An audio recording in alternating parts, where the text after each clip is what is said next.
अस्सलामुअलैकुम to my YouTube family. उम्मीद है आप सब खैरियत से होंगे। मैं हूं आपकी होस्ट इमरा। आज मैं एक और मज़ेदार सी रेसिपी के साथ आई हूं जो है इमली और खजूर की चटनी और इमली और आलू बुखारे की चटनी। ये आप अपने घर में बनाएं।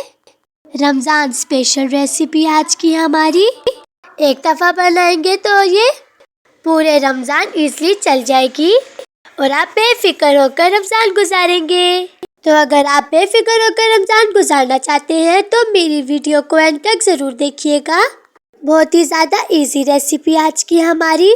तो इस रेसिपी को बनाने के लिए सबसे पहले हमने ले लिया है पैन और साथ हमने ले लिया है इमली। हमने इसको सारी रात के लिए भिगो लिया था।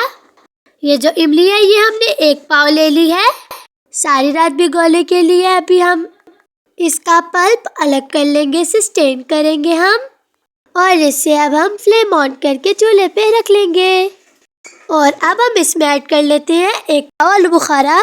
इसको भी हमने सारी रात के लिए भिगो लिया था और इसकी गुठलियाँ भी साइड कर दी हमने। तो अभी हम पैन में ऐड कर ली है इमली के साथ 1 पाव आलू बुखारा और इसको हम इमली के साथ बहुत अच्छे से मिक्स कर लेंगे। अच्छे से मिक्स करने के बाद अब हम इसमें ऐड कर लेते हैं स्पाइसेस। तो सबसे पहले हम इसमें ऐड करेंगे लाल मिर्च पाउडर। ये हम ऐड करेंगे 1 टीस्पून। बहुत ही ज़्यादा क्विक और इजी बनने वाली है हमारी आज की रेसिपी है।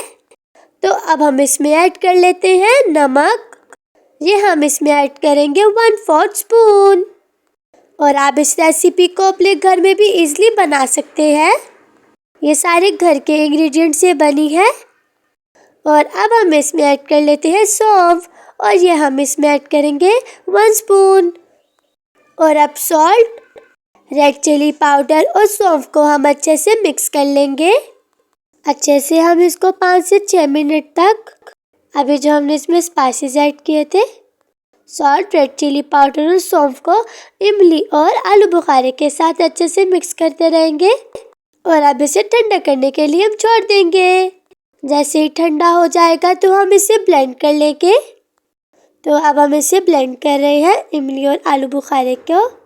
बहुत ही ज़्यादा टेस्टी और बहुत ही ज़्यादा यम्मी आज की हमारी रेसिपी है। तो अब ये ब्लेंड हो चुकी है और अब हमने इसको दोबारा स्टोव पे रख लिया है ऑन करके फ्लेम। और अब हमने इसे ऐड कर ली है शक्कर और ये हमने इसमें ऐड की है 2 कप्स। आप चाहे तो अपनी मर्जी से मीठा या ज़्यादा कर सकते हैं। ये आप पकौड़ों के साथ खाएं, रोल, समोसे या फिर फ्रेंच फ्राइज के साथ।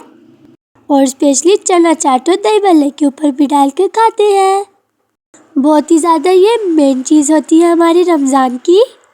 तो अब आहिस्ता आहिस्ता रमज़ान की भी तैयारियाँ शुरू हो गई हैं क्योंकि अब बहुत ज़्यादा कम दिन रह गए हैं रमज़ान आने के लिए। तो अब ब्लेंड करने के बाद हमने इसको चूल्हे पे रख लिया था और इसे हम अच्छे से मिक्स कर लेंगे। तो यहाँ पर अब हमने ले ली है खजूर और ये भी हमने ले ली है 1 पाव। इसे भी हमने सारी रात के लिए भिगो लिया था। और अब मैंने ले लिया है पैन और इसमें 1 कप पानी ऐड करके हमने खजूर ऐड कर ली है 1 पाव और इनको बॉयल आने के लिए छोड़ दिया था।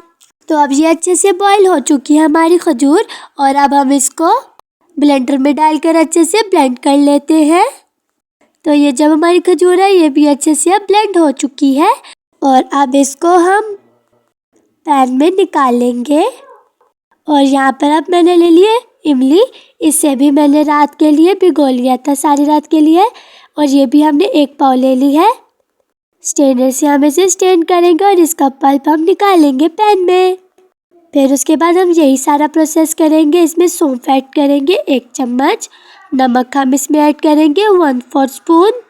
और नमक ऐड करने के बाद अब हम इसमें ऐड कर लेते हैं रेड चिली पाउडर और ये भी हम इसमें 1 स्पून ही ऐड कर लेंगे। फिर ये तीनों चीज़ें ऐड करने के बाद हम इसे अच्छे से मिक्स कर लेंगे।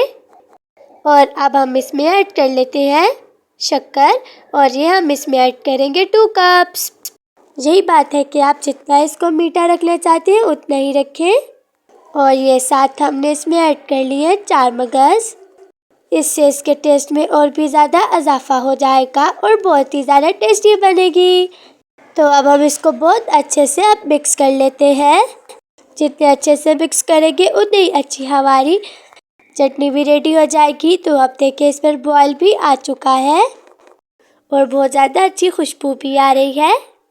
आप लोग भी इस रेसिपी को ज़रूर ट्राई कीजिएगा और अपने घर वालों से खूब दाद वसूल कीजिएगा और कमेंट सेक्शन में भी ज़रूर बताइए कि आपको आज की ये मेरी रेसिपी कैसी लगी। अगर अच्छी लगे तो इसको अपने फैमिली और फ्रेंड्स के साथ ज़रूर शेयर कीजिएगा। तो अब हमारी दोनों चटनियाँ बिल्कुल रेडी हो चुकी है, इमली और खजूर की चटनी और इमली और आलू बुखारे की चटनी। तो अब बिल्कुल अब ये रेडी हो चुकी है। तो अब हम इसे सर्विंग टाइम के लिए बाउल में निकाल लेते हैं। आप ये किसी प्लास्टिक के जार में भी निकाल लें, बेशक कोई भी जार हो आप उसमें निकाल लें और इसे फ्रिज में रख लें। और जब आप लोग रमज़ान में अफ्तारी के टाइम कुछ स्पेशल बनाएंगे, रोल समोसे वगैरह, तो उसके साथ ये चटनी खाइएगा, बहुत ही ज़्यादा टेस्टी है। आज की हमारी ये रेसिपी रेडी हो चुकी है।